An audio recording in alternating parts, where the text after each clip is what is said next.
Hello friends. आज quality circle part 3 की हम बात करेंगे। पार्ट 1 और पार्ट 2 में हमने पहले 6 स्टेप्स के बारे में जाना। आज हम आगे के 6 स्टेप्स के बारे में जानेंगे, क्योंकि टोटल 12 स्टेप्स हैं। हम पहली पार्ट 1 में हमने 3 स्टेप को जाना, पार्ट सेकंड में हमने फिर से 3 स्टेप को जाना, और आज पार्ट थर्ड में हम बाकी के 6 स्टेप्स के बारे में मोटा मोटी बात करेंगे और डिटेल्स में फिर हम आगे बढ़ेंगे। तो फर्स्ट, सेकंड और थर्ड, इन तीनों पार्ट में हम पूरे के पूरे 12 जो स्टेप हैं क्वालिटी सर्कल को लागू करने के, जानने के, समझने के, उनके बारे में जानकारी प्राप्त करेंगे। तो 6 स्टेप हम बात कर चुके थे। 7वां जो स्टेप है, एक बार मैं फिर से आपके लिए रिवाइज कर देता हूं जल्दी जल्दी। First step, prepare a list of problem, की कार्य क्षेत्र पर आने वाली समस्याओं की सूची बनाइए। सेकंड, कैटेगराइज द प्रॉब्लम, समस्याओं को ए, बी और सी में कैटेगराइज कीजिए। थर्ड, डिफाइन द प्रॉब्लम, समस्या को परिभाषित कीजिए, समझाइए कि यह हमारी समस्या है और इस पे हम काम करने वाले हैं। फोर्थ, प्रॉब्लम एनालिसिस, जिसमें हम समस्या को एनालिसिस करते हैं। फिफ्थ, हमने बात की कि find out the possible causes, संभावित कारणों का पता लगाना कि ये जो समस्या है इसके क्या क्या कारण हो सकते हैं। 6th स्टेप में हमने बात की find out the root cause, यानी कि मूल कारण को पहचानना, यानी कि जड़ क्या है, एक्चुअल रूट कोज, एक्चुअल कारण क्या है उस समस्या का। 7वें स्टेप में हम बात करेंगे डेटा एनालिसिस, कि जब हम रूट कोज को जानेंगे तो हम फिर डेटा को पूरा एनालिसिस करेंगे कि व्हेन, वेयर, हाउ, व्हाई, पूरा डेटा एनालिसिस करेंगे।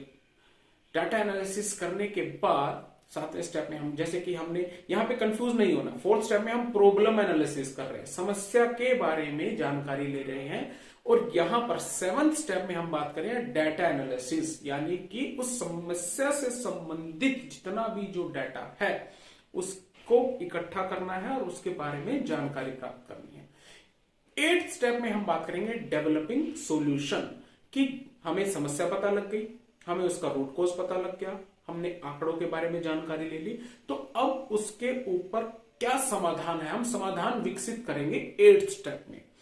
8th स्टेप में जब हमारे पास समाधान होगा, फिर 9th स्टेप में आएगा फोर्सिंग प्रोबेबल रेजिस्टेंस, की संभावित जो रेजिस्टेंस है, अवरोध है, क्योंकि कोई भी चीज जब हम लागू करते हैं तो कुछ ना कुछ अवरोध आएंगे। कि फॉर एग्जांपल हमने कोई प्रोसेस चेंज किया, हो सकता है ऑपरेटर का अवरोध आए कि इससे मेरा काम बढ़ रहा है, या झुकना ज्यादा पड़ रहा है, या उठना ज्यादा पड़ रहा है। या हम सप्लायर एंड पे कुछ लागू कर रहे हैं तो सप्लायर का अवरोध आए कि इसमें मेरा पैसा ज्यादा लग रहा है, मेरा टाइम ज्यादा लग रहा है, मेरी लागत ज्यादा लग रही है। तो कुछ ऐसे अवरोध आएंगे जिन अवरोधों को हमें धीरे धीरे उनको समझा के, बात करके कि ऐसा करने से ये फायदा रहेगा, इसका ये परिणाम रहेगा, तो वो अवरोधों को हमें ओवरकम करना है, खत्म करना है। तो 9th स्टेप में फोर्सिंग प्रोबेबल रेजिस्टेंस, संभावित कारणों को हम पता लगाएंगे और उसे समाप्त करेंगे। 10th स्टेप्स में हम बात करेंगे, 10th स्टेप में सॉल्यूशन जो हमने डेवलप किया था, सॉल्यूशन इंप्लीमेंटेशन, यानी कि हम क्या करेंगे, जो हमारे पास जो सॉल्यूशन हमने विकसित किया था उसको हम इंप्लीमेंट करेंगे, लगाएंगे कि क्या जो सॉल्यूशन है उसका क्या रहने वाला है। तो 10th स्टेप में हमने सॉल्यूशन को इंप्लीमेंट किया। 11th स्टेप में हम क्या बात करेंगे, रेगुलर इंप्लीमेंटेशन। देखिए फर्क है इंप्लीमेंटेशन एंड रेगुलर इंप्लीमेंटेशन में। क्या कि इंप्लीमेंटेशन में हमने उसको ट्रायल आउट किया, कि इंप्लीमेंट किया और उसका परिणाम देखा क्या है, और अगर परिणाम सही है, जैसा हम चाहते थे, जैसा कि रिक्वायरमेंट है, तो फिर 11th स्टेप में हम बात करेंगे रेगुलर इंप्लीमेंटेशन, कि उस समाधान को लगातार लागू कर देना, जो भी डॉक्यूमेंट है उनको अपडेट कर देना, एसओपी को रिवाइज कर देना, ड्राइंग में चेंज कर देना, या जो भी आवश्यकता है। और 12th स्टेप यानी कि लास्ट जो स्टेप है उसमें हम बात करेंगे कि follow up and review. Follow up and review यानी कि जो हमने जो समाधान लगाया है, ऐसा तो नहीं है कि एक दिन के लिए या एक शिफ्ट के लिए या 2 दिन के लिए तो वो कारगर था, लेकिन उसके बाद फिर से वो समस्या आने लगी। तो फॉलो अप एंड रिव्यू में हम आने वाले कुछ समय के लिए, यानी कि 1 महीना, 2 महीना, 3 महीना के लिए उनका जो परिणाम है, जो हमने चेंज किया है, उस चेंज के बाद जो परिणाम है उनको हम रिव्यू करते हैं। तो ये जो 12 स्टेप है, ये 12 स्टेप करने से, यानी कि समस्याओं की सूची बनाने से लेके फॉलो अप एंड रिव्यू तक, ये पूरी एक जर्नी है क्वालिटी सर्कल की, 12 स्टेप की, 12 कदम की। तो अभी के लिए यही।